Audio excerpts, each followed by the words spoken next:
Let me ask you a question. When was the last time your own mind turned against you? Not the world, not your boss, not your enemies, you. That whisper that says you're not good enough, you're too late, you're a fraud and everyone knows it. We all hear it, that critic in the shadows. It doesn't need a face because it uses yours. It doesn't need proof because it feeds on your doubt. And here's the brutal truth, it's not even real. It's just noise, but it's loud enough to break men. Marcus Aurelius, the most powerful man of his time, wrote this in his Meditations. You have power over your mind, not outside events. Realize this, and you will find strength. Sounds noble, right? But let me translate that into reality. The only war worth fighting is the one inside your skull, because if you can't control your own voice, you'll be ruled by it, and you'll spend your whole damn life as a slave to whispers. Here's the savage fact. Most people aren't destroyed by failure, rejection, or bad luck. They're destroyed because they believe the enemy within, the critic, the shadow voice, the parasite of doubt. It's not just psychological, it's practical. You want to start that business, the critic says you'll fail. You want to approach that woman, the critic calls you pathetic. You want to train harder, build something, stand out, the critic drags you back into the mud. Marcus understood this centuries before psychology had a name. He wrote, "If you are distressed by anything external, the pain is not due to the thing itself, but to your estimate of it, and this you have the power to revoke at any moment." Translation: the critic isn't the truth. It's your interpretation. You handed it the microphone, you gave it permission, and once you feed it, it grows. But here's the paradox. The critic isn't trying to help you, but it knows you better than anyone else. It knows your fears, it knows your weakness, it knows exactly which knife to twist. That's why you can't silence it with nice words or affirmations. That's like telling a wolf to stop being hungry. The Stoics didn't play that game. They didn't argue with the critic. They stripped it naked, exposed it, and reduced it to nothing. Marcus reminds us again, the soul becomes dyed with the color of its thoughts. If your thoughts are weak, you'll bleed weakness. If your thoughts are sharp, your focus cuts through steel. So let me put it bluntly, your inner critic isn't some mystical curse, it's just bad mental programming. And Marcus Aurelius left us 5 ruthless rules for shutting it down and channeling that energy into relentless focus, because the choice is simple. Either you kill the critic or the critic kills your destiny. Here's the truth most people never face. The inner critic doesn't scream, it whispers. And that's what makes it lethal. If someone shouted at you every morning, "You're worthless, you're going to fail, you're a coward," you'd fight back. You'd tell them to shut the hell up. But when the voice lives in your own head, you let it pass. You call it realism, you call it being rational, but it's not. It's sabotage dressed in reason. Marcus Aurelius wrote, "The happiness of your life depends upon the quality of your thoughts." Now here's the savage twist. Most people live miserable lives, not because life is cruel, but because their thoughts are garbage. Their inner world is a landfill, and they wonder why their focus stinks. Think about it. How many hours have you wasted not doing the thing you knew you should do, just because that critic whispered you weren't ready? How many chances slipped through your fingers, not because fate betrayed you, but because you betrayed yourself? That's the hidden problem. The critic doesn't need to defeat you, it just needs to delay you. Every day you stall, every time you hesitate, it wins. Marcus warned us. You could leave life right now, let that determine what you do and say and think. But let's be real. Do you live like you could die tonight, or do you live like you've got an endless supply of tomorrows?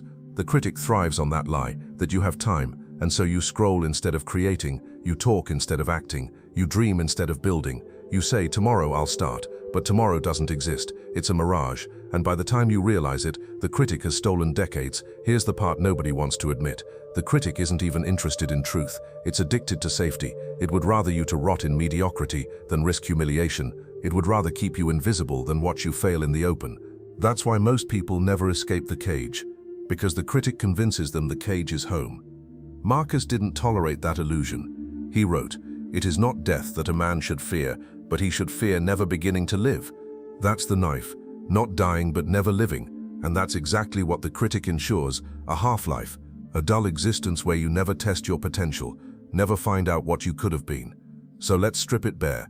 The inner critic's mission is simple, to make you hesitate, to make you doubt, to make you live as if your life is a rehearsal instead of the main act. And the cost? You lose focus. You scatter your attention across 1,000 meaningless distractions. You pour energy into surviving instead of conquering.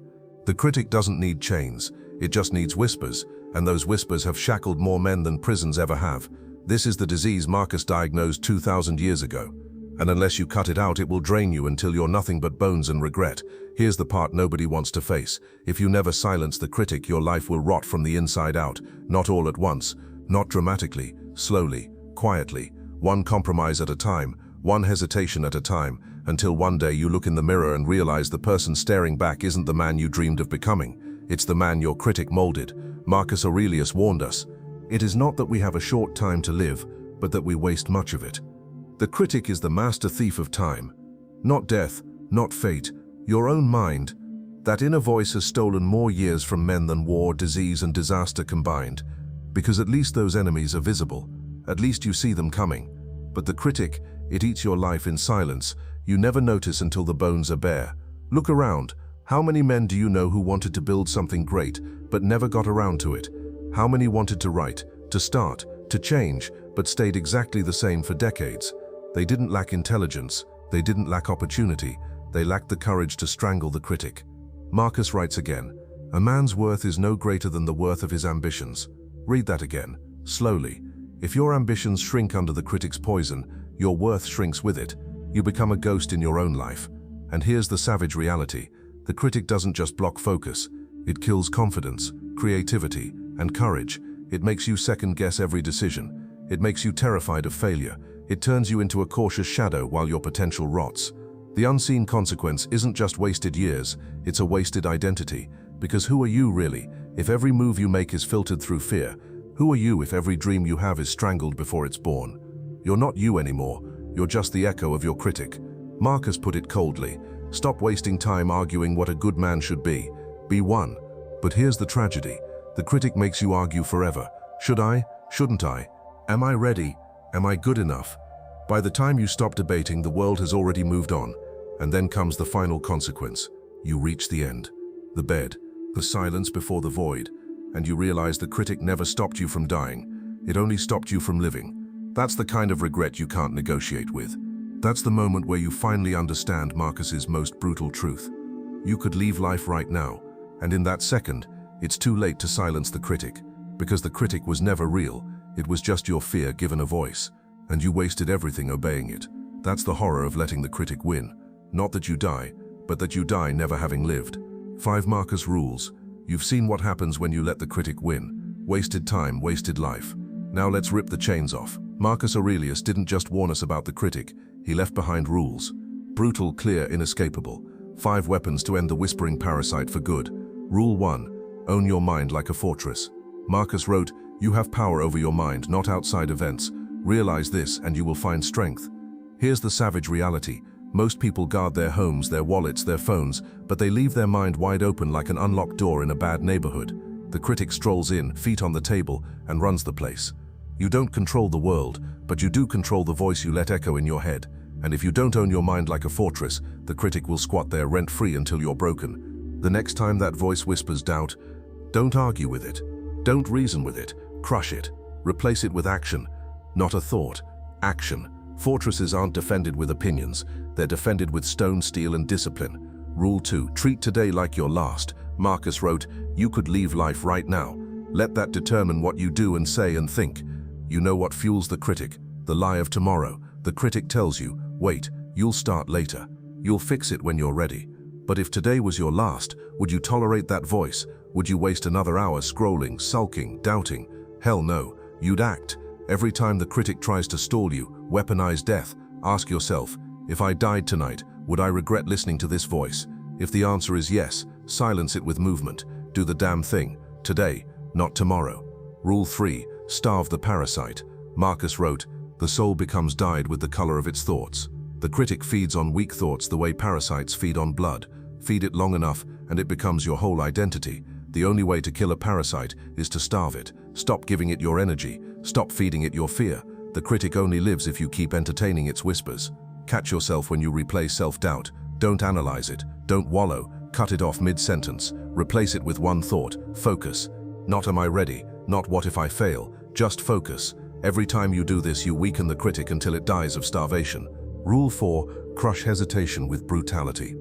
Marcus wrote, "Waste no more time arguing about what a good man should be. Be one." The critic loves hesitation. It thrives in the gap between thought and action. I'll start tomorrow. I'll do it when I feel ready. That's the critic's breeding ground. The cure, brutality. Cut hesitation in half with action so fast it scares you. Feel the hesitation, don't think it through. Don't sleep on it. Move, send the message. Take the step, make the call, launch. Every brutal act of immediacy is a bullet in the critic's skull. Rule 5. Focus like a blade on fire. Marcus wrote, concentrate every minute like a Roman, as if it were the last you had. The critic wants you scattered, distracted, split into 1,000 fragments, because a fractured man is a weak man. Marcus didn't play that game. He demanded focus like a blade on fire. That's the only way to drown the critic, to aim your entire being at the task in front of you, with nothing left over. When you work, only work, no half measures, no split attention. Turn everything else off, and burn every ounce of focus on the one thing that matters. The critic can't live in a mind consumed by fire. Those are the 5 rules. No fluff, no affirmations, just raw Stoic weapons for silencing the inner critic and locking into relentless focus. Because here's the truth, the critic doesn't need therapy, it doesn't need kindness, it needs execution. Here's the final truth most people never grasp. The inner critic is a ghost. It has no body, no fists, no weapons. The only thing it has is the power you hand it. Marcus Aurelius wrote, if you are pained by any external thing, it is not this thing that disturbs you but your judgment about it, and it is in your power to wipe out that judgment now. That's not philosophy, that's a death sentence for the critic, because the critic isn't a monster in the dark, it's not fate, it's not destiny, it's your judgment, your willingness to believe the whisper instead of crushing it. So let's kill the illusion. The critic has never stopped you. You stopped yourself. It never held chains. You forged them. It never stole your focus. You gave it away. That's the ugly truth. But it's also your liberation, because if the critic was never real, then it never had power. Not once, not for a second. Marcus understood this better than anyone. He ruled an empire, faced betrayal, war and plague, and still wrote in his private journal, "You have power over your mind." Do you understand the savagery of that statement? The most powerful man on earth wasn't talking about armies or wealth. He was reminding himself that the real throne, the only throne, is your mind. And if you abandon that throne to the critic, you've already lost. Here's the ultimate truth. Your critic isn't an enemy, it's a mirror. It reflects your fears, your hesitation, your weakness. And like any mirror, it only shows what you bring to it. Feed it fear, and it throws fear back at you. Feed it doubt, and it multiplies your doubt. But starve it, burn it, break it, and it shows nothing, just silence. That silence is freedom. That silence is focus. That silence is the moment when you finally understand what Marcus meant when he wrote, "A man's life is what his thoughts make of it. Think weak, live weak. Think scattered, live scattered. Think with focus, live like a man who cannot be broken." So here's your choice, right now. Keep feeding the critic and die with regret. Or silence it, own your mind, and live like a man forged from fire. Because no one's coming to kill the critic for you. Not Marcus, not me, not anyone. The voice is yours, and only you can shut it down. The critic will whisper again tomorrow. It'll try to crawl back in, to delay you, to poison your focus. But now you know the truth. It's not real. It never was. And the second you refuse to listen, it dies. That's the war. That's the throne. That's the battlefield Marcus fought every day, and the one you fight every morning when your eyes open. The critic or you. One lives, one dies. Choose, and when you choose, don't just sit there. Prove it. Hit subscribe. Not because I need numbers, but because you need reminders to keep sharpening your blade every damn day. Drop a comment telling me which of Marcus's 5 rules you're going to use today, not tomorrow, not someday, today. Because if you can't declare it now, the critic already won. And if you want more savage Stoic truths, the kind that slice through lies and excuses, turn on notifications. Because this is war, and in war, hesitation kills. Your focus, your throne, your choice.